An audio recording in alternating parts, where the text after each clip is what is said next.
Episode 15. The Cardinal family nods with reverence at the pious man's passing, and his gentle measured step a comforting beat on the fair street. Greetings, and welcome into the Pawtuxet General. I am your host, Jess. This week we embrace February with a spicy whiskey ginger cocktail. 4 recipes in one. Chowder! And we have the continuing reading of The Case of Charles Dexter Ward by H.P. Lovecraft. But first, we would like to thank our Patreon subscribers. Without your support, I'd be just sitting here telling myself ghost stories. No, really, thank you. And if you would like to become a Pawtuxet General townie, check out the Pawtuxet General on patreon.com. Now, let's move on to the good stuff. So, this week our cocktail is based on a personal paranormal experience. In 1994, I was living on East Transit Street, Providence, Rhode Island with my eldest child. Providence, as we have talked about, can be a spooky place sometimes. This was such a time. So after my child had gone to bed, friends had stopped by to play games. A few got a little drunk. Most got rides home, but one stayed over on a fold-out couch. That night, a friend had brought whiskey and ginger for everyone to share. This is when I tried this drink for the very first time. That night, I dreamt I was sitting on a stool at a bar, with brass and wood everywhere. Next to me on my right was the pal who was sleeping on the couch. On my left was a man with a dark smile, black hair, a black suit with a white shirt with ruffled cuffs that poked out of his jacket sleeves. He raised his right hand, which was holding a golden drink on ice in a tall glass. In front of my friend and I were similar glasses. We also raised ours and drank a whiskey and ginger. Then I woke up. Right off the bat, my friend asked me when I see them, "Hey, I had this dream last night and you were in it. We were in this bar, there was this guy." And I said, "And we were drinking whiskey and ginger?" We were both stunned.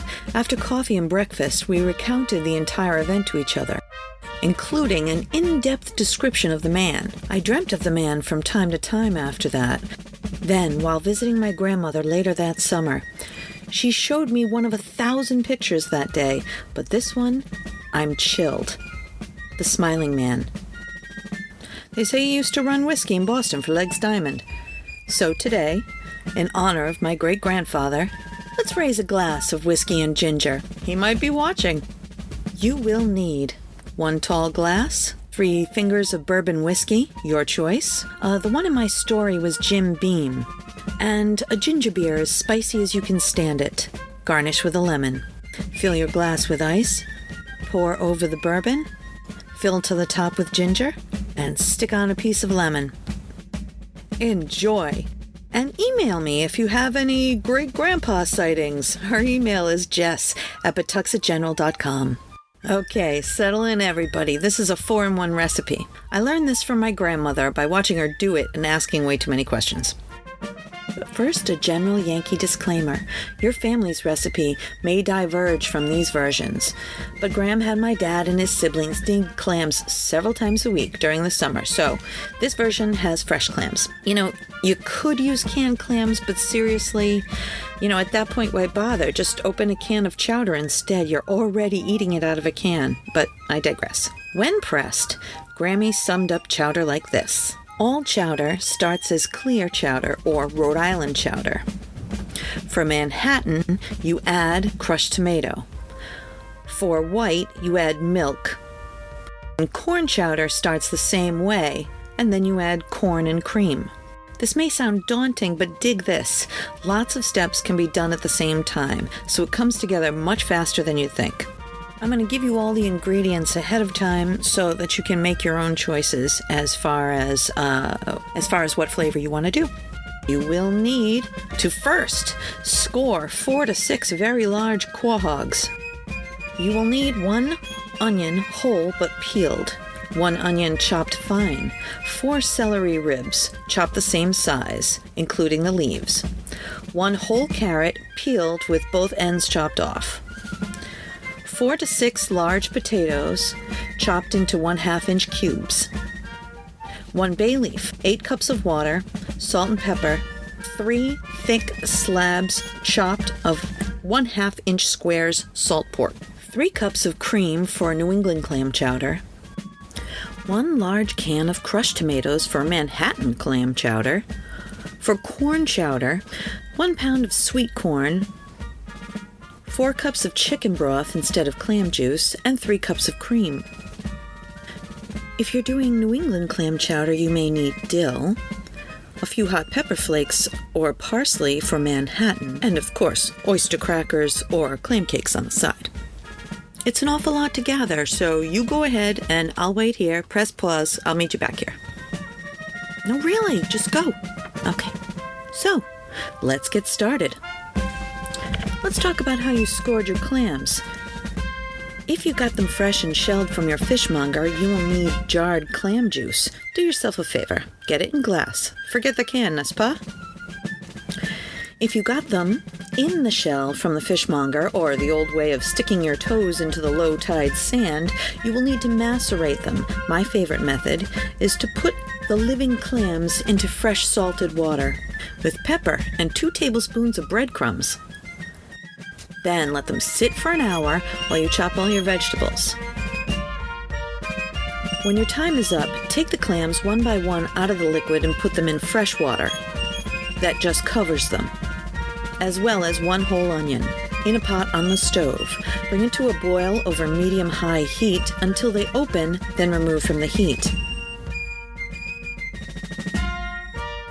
At this point, you should have the salt pork, or bacon, melting in your soup pot.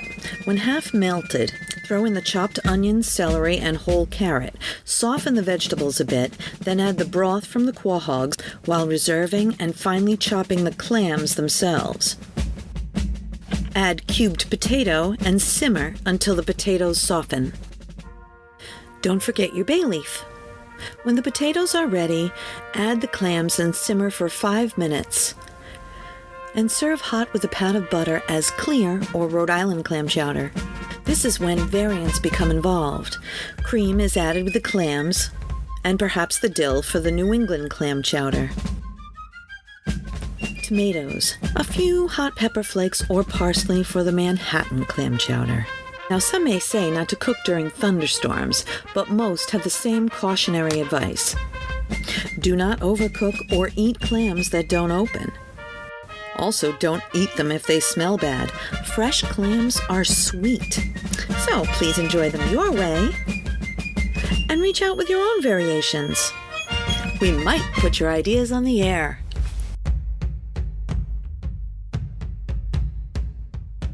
I want to tell you about my friend Mike and his Electromagnetic Pinball Museum and Restoration Arcade. It's an all-inclusive place to relax and share anything related to modern pinball and arcade games. A group of pinball and arcade fans with an addiction to games of all kinds and Lego too.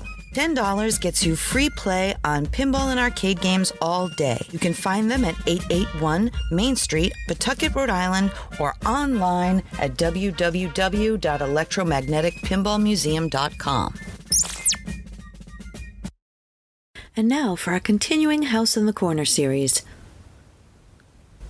Our reading of The Case of the Charles Dexter Ward by H.P. Lovecraft. Chapter 4. By the autumn of 1770, Whedon decided that the time was ripe to tell the others of his discoveries, for he had a large number of facts to link together, and a second eyewitness to refute the possible charge that jealousy or vindictiveness had spurred his fancy. As his first confidant, he selected Captain James Mathewson of the Enterprise, who on one hand knew him well enough not to doubt his veracity, and on the other hand was sufficiently influential in the town to be heard in turn with respect.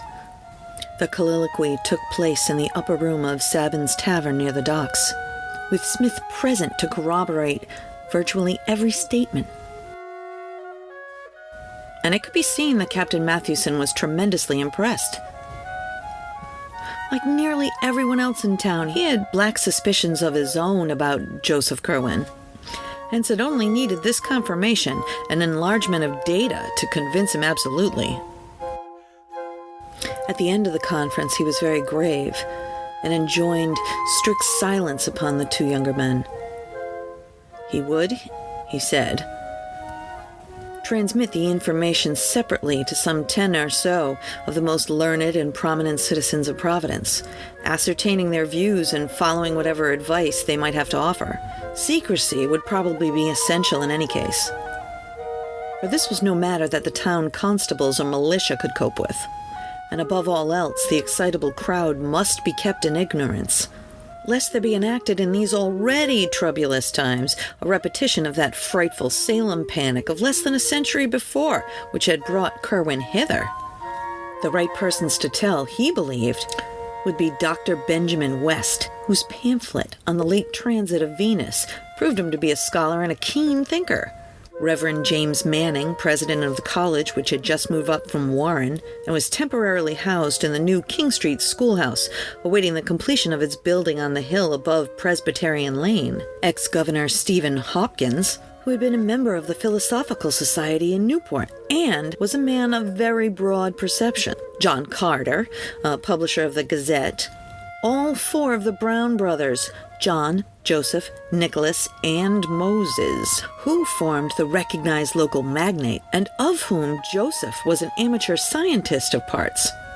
Old Dr. Jabez Bowen, whose erudition was considerable, and who had had first-hand knowledge of Kerwin's odd purchases, and Captain Abraham Whipple, a privateersman of phenomenal boldness and energy who could be counted on to lead in any active measures needed. These men, if favorable, might eventually be brought together for collective deliberation, and with them would rest the responsibility of deciding whether or not to inform the governor of the colony, Joseph Wanton of Newport, before taking action. The mission of Captain Mathewson prospered beyond his highest expectations. For while he found one of the two chosen confidants somewhat skeptical of the possible ghastly side of Whedon's tale, there was not one who did not think it necessary to take some sort of secret and coordinated action. Kerwin, it was clear, formed a vague potential menace to the welfare of the town and colony, and must be eliminated at all cost.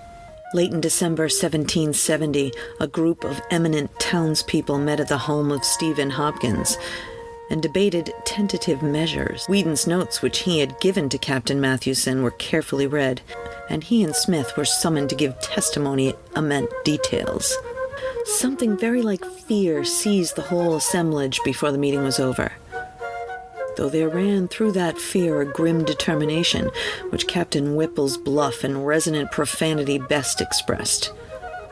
They would not notify the governor, because a more than legal course seemed necessary.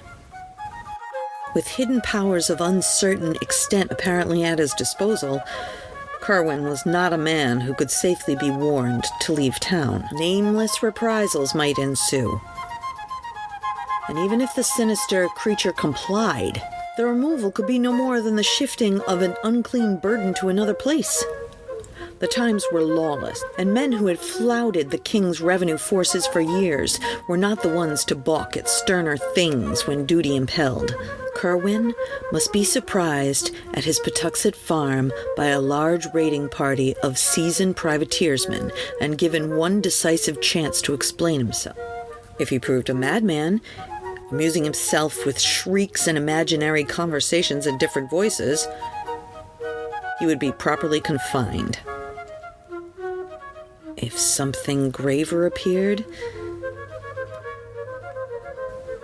and if the underground horrors indeed turned out to be real, he and all with him must die.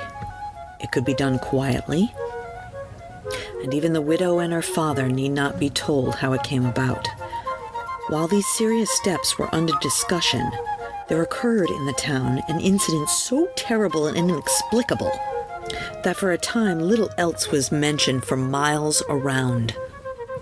In the middle of a moonlit January night, with heavy snow underfoot, there resounded over the river and up the hill a shocking series of cries which brought sleepy heads to every window. And people around Weybosset Point saw a great white thing plunging frantically into the badly cleared space in front of Turk's Head. There was the baying of dogs in the distance. but this subsided as soon as the clamor of the awakened town became audible. Parties of men with lanterns and muskets hurried out to see what was happening. But nothing rewarded their search. The next morning, however, a giant muscular body, stark naked, was found on the jams of ice around the southern piers of the Great Bridge, where the long dock stretched out beside Abbott's Distill House. And the identity of this object became a theme for endless speculation and whispering. And it was not so much the younger as the older folk who whispered. For only in the patriarchs did the rigid face with horror-bulging eyes strike any chord of memory. They, shaking as they did so, exchanged furtive murmurs of wonder and fear. For in those stiff, hideous features lay a resemblance so marvelous as to be almost an identity, and that identity was a man who had died fully 50 years before. Ezra Whedon was present at the finding, and remembering the braying of the night before, set out along Weybosset Street and across Muddy Dock Bridge, whence the sound had come. He had a curious expectancy and was not surprised when reaching the edge of the settled district where the street merged onto the Pawtuxet Road. He came upon some very curious tracks in the snow. The naked man had been pursued by dogs and many booted men, and the returning tracks of the hounds and their masters could easily be traced. They had given up the chase upon coming too near the town. Whedon smiled grimly, and as a perfunctory detail, traced the footsteps back to their source. It was the Pawtuxet farm of Joseph Kerwin, as he knew well it would be, and he would have given much if the yard had been less confusedly trampled. As it was, he dared not seem too interested in full daylight. Dr. Bowen, to whom Whedon went at once with a full report, performed an autopsy on the strange corpse and discovered peculiarities that baffled him utterly. The digestive tracts of the huge man seemed never to have been in use, whilst the whole skin had a coarse, loosely knit texture impossible to account for. Impressed by what the old man whispered of this body's likeness to the long-dead blacksmith Daniel Green, whose great-grandson Aaron Hoppin was a supercargo in Kerwin's employ, Whedon asked casual questions till he found where Green was buried. That night, a party of 10 visited the Old North Burying Ground opposite Herndon's Lane and opened a grave. They found it vacant, precisely as they had expected. Meanwhile, arrangements had been made with the post riders to intercept Joseph Kerwin's mail, and shortly before the incident of the naked body, there was found a letter from one Jedediah Orne of Salem, which made some of the cooperating citizens think deeply. Parts of it, copied and preserved in the private archives of the Smith family where Charles Ward found it, ran as follows. I delight that you continue in ye getting of old matters in your way. I do not think better was done at Mr. Hutchinson's in Salem village. Certainly there was nothing but ye loveliest awfulness in which H raised up from what he could gather only a part of. What you sent did not work, whether because of anything missing, or because your words were not right from your speaking or your copying. I alone am at a loss. I have not ye chemical art to follow Borellus, and my own self confounded by ye 7 book of ye Necronomicon that you recommend. I would have you observe what was told to us about absolute taking care from whom to candle up. For you are sensible what Mr. Mather writ in ye Magnolia of, and can judge how truly that horrendous thing is reported. I say to you again, do not call up any that you cannot put down, by which I mean any that can in turn call up somewhat against you, whereby your powerfulest devices might not be of use. Ask of the lesser, lest the greater shall wish to answer, and shall command more than you. I was frightened when I read of your known what Ben Zaratratnamik had in his ebony box, for I was conscious who must have told you. And again, I ask you that you shall write to me as Jedediah and not Simon. In this community a man may not live too long. And you know my plan by which I come back as my son. I'm desirous you will acquaint me with what your man learnt from Sylvanus Cocylides in your vault, under your Roman wall, and will be obliged for ye lending ye MS you speak of.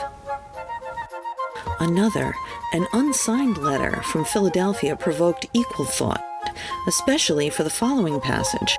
I will observe what you say respecting the sending of accounts only by your vessels, but cannot always be certain when to expect them.